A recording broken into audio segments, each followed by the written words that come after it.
بسم الله الرحمن الرحيم. الزمالك للسنة الثالثة على التوالي مش قادر يكسب أول ماتش في بطولة أفريقيا.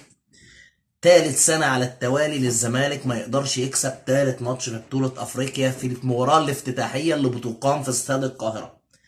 السنة اللي فاتت تعادل مع بطل الكونغو، والسنة اللي قبلها تعادل مع مولودية الجزائر، والسنة دي هزيمة مش تعادل مع برضه فريق جزائري شباب بلوزداد الجزائري.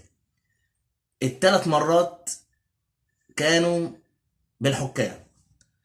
اول مره كان ضربة جزاء ضد مولودية الجزائر، السنه اللي فاتت حكم حسب هدف مش اوف سايت واضح. السنه دي ضربة جزاء مش ضربة جزاء، جت في ايد دونجا وغيرت اتجاهها وتطلع بره، ومحدش شاف الكرة دي ضربة جزاء الا حكم المباراة اللي كان قريب منها، واما اتعادت بانت انها مش ضربة جزاء. حتى عصام الشوالي قال لك الكرة ما فيهاش حاجة ومش ضربة جزاء.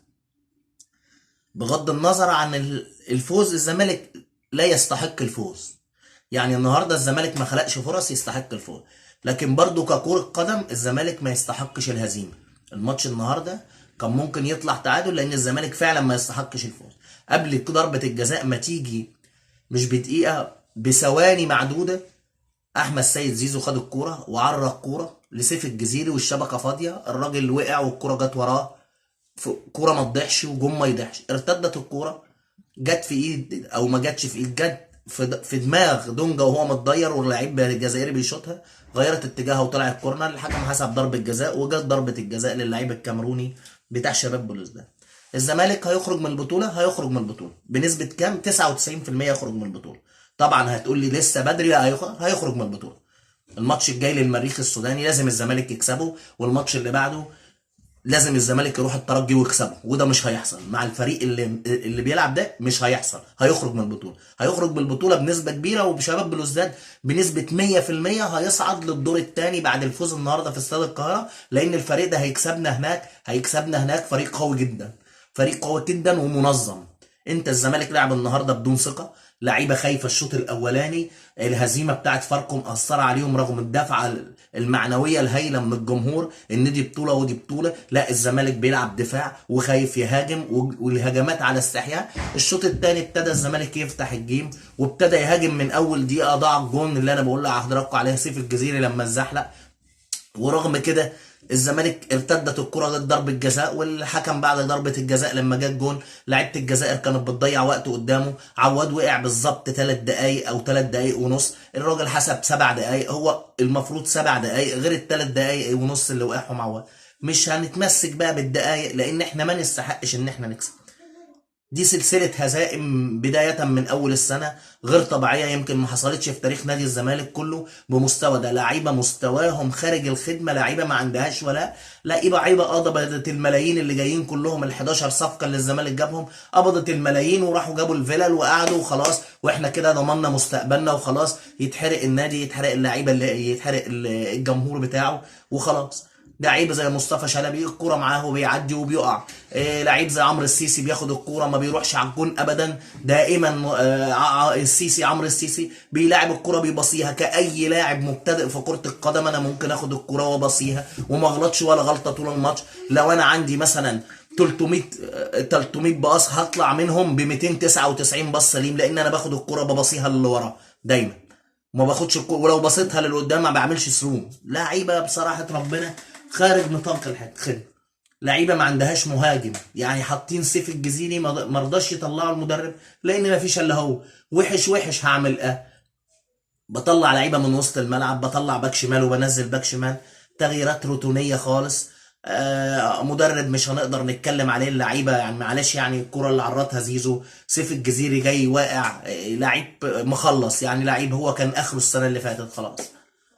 غير اللعيبه ال 11 صفقه اللي جبناها، يعني 11 صفقه اللي جبناها ما فيش لعيب اضاف اي اضافه اللعيب.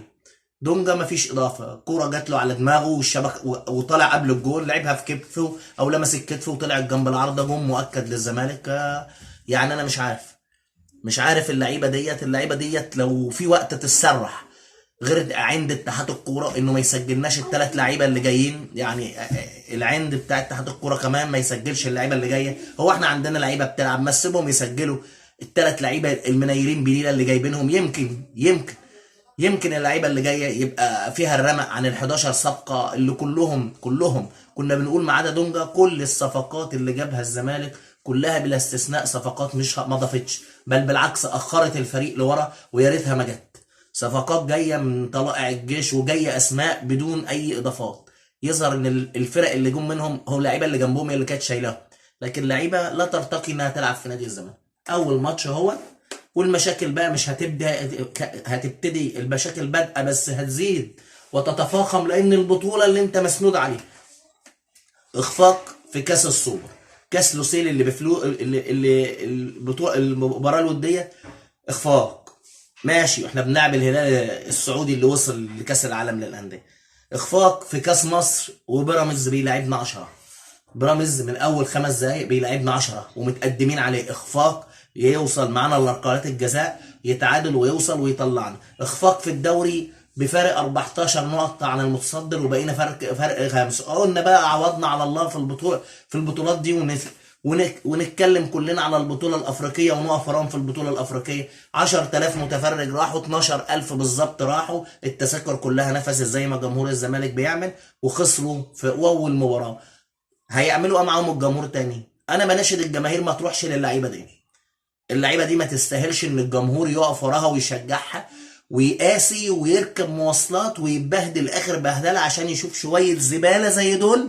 بالنص كده ما يصلحوش يلعبوا النادي الزمالك، باستثناء بعض اللاعبين اللي معروفين واللي كل الجماهير بتاعت نادي الزمالك عارفاهم. كل الجماهير عارفه اللعيبه اللي هي بتدي، اللعيبه اللي عندها روح، اللعيبه اللي بتموت نفسها. غير كده بقيه اللعيبه لا تصلح اطلعها اعراض لفرق درجه تانية، عشان ده مستواهم الطبيعي. ما لعبهاش في الدوري الممتاز لفرق درجه تانية، ده هو مستواهم الطبيعي. انما هيروحوا وراهم لامتى؟ الجمهور ده كل ماتش بيروح ورا الامتى. حط بقى في دماغك من الماتش الجاي بقى ان شاء الله هنكسب بقى المريخ السوداني في ليبيا، ونروح نلاعب المريخ السوداني ويروح مدينا 1-0 والحكم ومش. انزل بقى الحكم ظلمنا النهارده، ظلمنا بس ما نستحقش نكسب، وانت في ارضك انت ما خلقتش فرص. ده اللعيب النيجيري اللي بيلعب في وسط الملعب يا جماعه بتاع شباب بلوزداد، كان بياخد الكوره، كنا بنخاف المدافعين بتوعنا وخط الوسط بيخاف يخش عليه احسن يرقصه. لعيب عالي، لعيب بيفكرني باوكوشا بتاع نيجيريا، اللعيب اللي بيرقص اي حد ويدخل في وسط اللعيبه ويرقص بجسمه ويموع عليهم كده وكده ويرقصهم بجسمه، بس مش عارفين ياخدوا منه الكوره الا لو ضربوه. ايه الفريق ده؟ فريق ما عندوش دم، لعيبه ما عندهاش دم، ما عندهاش احساس بالمسؤوليه. هيعمل معاهم مجلس الاداره ايه اللي جاب اللعيبه دي كلها؟ زي ما مجلس الاداره اول حاجه كل الجماهير وكل الناس بتتكلم في قناه الزمالك ان مجلس الاداره هو الناجح الاول لما بياخد بطوله. هو دلوقتي مجلس الاداره سبب كل الصفقات دي وسبب الفشل. مدرب يمشوه عشان وحش، ظاهره والله العظيم انا ما شفتش الظاهره دي في العالم كله. مدرب يمشوه عشان ايه؟ ما عندوش فكر. فييرا ما عندوش فكر، اللي درب فرق عالميه ما عندوش فكر، هنقول معاهم وما عندوش فكر. كل المدربين بتخطأ وهو بيخطأ في التغييرات بتاعته عادي زي كل المدربين. وبعدين فجأة نلاقي رئيس مجلس الإدارة بيصرح إنه هيجيب فييرا مستشار لمجلس الإدارة، يعني هو اللي هيخطط لمجلس الإدارة. هيخطط إزاي؟ ده الراجل أنت بتقول عليه ما بيفهمش ومش عارف حاجة. فجأة الراجل مرضاش بالمنصب، فجأة يعينوا أسامة نبيه المساعد بتاعه اللي سابه فجأة برضه من غير أي أسباب لغاية دلوقتي ما نعرفهاش. ومن حق جمهور الزمالك كله إن رئيس النادي يطلع يقول له هي إيه الأسباب، بصفته هو المتحدث الرسمي عن كل كبيرة وصغيرة، وبصفته هو اللي بيطلع في الإعلام كل 5 دقايق والتاني. يعني طلع جاي أسامة نبيه فجأة. الماتش اللي فات لقينا أسامة نبيه قاعد مع فييرا اللي ساب النادي ما بقالوش أسبوع، واتغلب 3-0 أسامة نبيه من فريق هيهبط، من فريق القيد بتاعه موقوف، من فريق يعني كل فرق الدوري بتكسب. فجأة النهارده فييرا بيقود أول مباراة لوحده وخسارة في بطولة أفريقيا. اللعيبة دون المستوى وعايزين يتسرحوا، وجمهور الزمالك صبره نفد معاهم. يعني كل الجمهور انا بناشدهم ما يروحوش يحضروا ولا ماتش، عايزين المدرجات تبقى خاليه عشان اللعيبه دي ما عندهاش دم، ووقف مستحقاتهم. كل لعيب لو لو تقدر تنهي عقد وما تدلوش فلوس العقد ده ويروح يمشي، اعملها. اعملها عشان دي مش لعيبه، دي صراحه ما عندهاش دم وما عندها وملهاش لازمه. لو جبت لعيبه قسما بالله من الدرجه الثانيه، اتفرج على ماتشات جمهوريه شبين، بقول لك بالنص، اتفرج على ماتشات طنطا، اتفرج على ماتشات فرق بحري، اتفرج على ماتشات الدرجه الثانيه، شوف اللعيبه بتموت نفسها ازاي. شوف اللعيبه، شوف حاج كده ملخص ماتش جمهوريه شبين وكيرنس، لعيبه جمهوريه شبين والمهاجم بتاعهم بيجيب اجوان ازاي. بيجيب اجوان، ولا لعيبه الزمالك ما تعرفش تلعب ضربه راس زي ما جت كوره ما تلعبها، الواد دخل بدماغه، ما تعرفش تلعب كده. لا، لعيب هايل. لعيبه الدرجه الثانيه، روح هات من الدرجه الثانيه. عبد الحليم علي كان من الدرجه الثانيه، وعبد الحميد بسيوني كان من الدرجه الثانيه، وكل اللعيبه اللي جت نادي الزمالك، حتى حسن شحاته من الدرجه الثانيه. روح هات من الدرجه الثانيه طارق يحيى من الدرجه الثانيه. روح هات من الدرجه الثانيه احمد سيد زيزو اللي انت جايبه من بره ده، ما كانش حد يعرفه خالص. روح هات دي لعيبه ما عندهاش دم، اللعيبه دي ما عندهاش دم، خدت الفلوس وخلاص.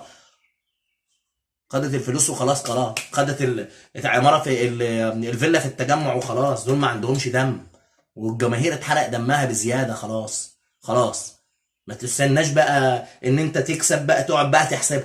والماتش الجاي يوم السبت مع المريخ السوداني، هنكسب بقى، ملناش الا امل واحد، فتفوجئ ان الزمالك ما كسبش. ماشي، تقول طب لسه الامل موجود، هنروح الترجي وهنكسب الترجي، تفوجئ ان الزمالك ما كسبش. ده هنكسب بقى، املنا نكسب الثلاث ماتشات اللي جاي زي كل سنه. مش هيحصل، مش هيحصل، بقول لك مش هيحصل، والله ما هيحصل. ده فريق ما بيلعبش وما عندهمش مهاجم. ده ما عندهمش مهاجم عشان يجيب جون، والمهاجم خارج خارج نطاق الخدمه، خارج نطاق الخدمه. في النهايه هقول يا صبر جمهور الزمالك اللي نفذ معاهم، يعني نفذ معاهم صراحة. والجمهور ده انا بناشد الجمهور ما يروحش اي ماتش. ما تقوليش على الحلوة والمرة. الزمالك اللي الجماهير بتاعته كلها هتعمل ايه بقى؟ اخرها بطولة افريقيا. جماعة لعيبة خارج مستوى الخدمة، خارج مستوى الخدمة. والله يعوض علينا في السنة دي كلها من اولها لاخرها. خلاص يا سنة باينة من اولها لاخرها، يعني من اول السنه طلعنا من كل البطولات واخرهم بطوله افريقيا. السلام عليكم ورحمه الله.